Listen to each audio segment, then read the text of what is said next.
此刻站在我身边的呢，就是老挝驻南宁总领事翁巴努西巴瑟先生以及他的夫人。总领事你好，总领事夫人你好。你好，大家好。那么离咱们2024中国传统春节已经越来越近了。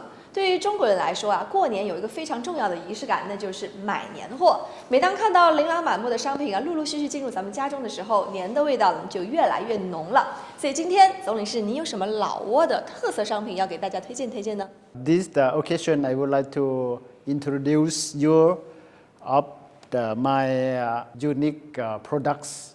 Start from this one. This coffee. Yeah. This coffee very famous coffee in Laos, and also we can drink it in the morning. That make you fresh when you tired and you working hard, and also you can taste one peaches. Also we have tea. This is the ancient tree tea. The tree is very big. It long for said 100 years old. Who can drink it? Maybe make your health Yeah. and stay forever. Beer Lao and so also very famous in Laos. In also we export to the ASEAN country and also to America, to European. Why is so famous and why is popular? Because the taste of the Beer Lao is the same as the Germany beer and Czech beer. 这个啤酒我们刚刚已经倒了出来哦，我们来可以看看这个颜色，因为这也是非常特别的一个黑啤 （black beer）。 Yeah, black beer.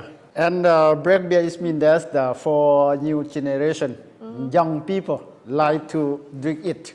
就我们年轻人非常爱喝这款黑啤。那我这么年轻，是不是也要试试？来，我们来 Cheers. 尝一尝。这个口感跟我们平时喝的啤酒确实不太一样，非常的清爽哦，确实。但是感觉这个麦芽浓度相对可能是比较浓一点。This the rice. Rice. Organic, rice. like organic rice. The people now, they want to save the health, and so that's this rice. They make for not white chemical. They make from the real the agriculture from the field. 非常纯天然、非常绿色、非常有机的一款产品，所以为什么那么深受欢迎啊？有机会的话，也请大家都来品尝一下我们老挝的大米啊！再次感谢总领事先生给咱们推荐了这么多有特色的老挝产品。不仅如此啊，他还有一个非常特别的礼物要送给大家，到底是什么呢？来，上链接。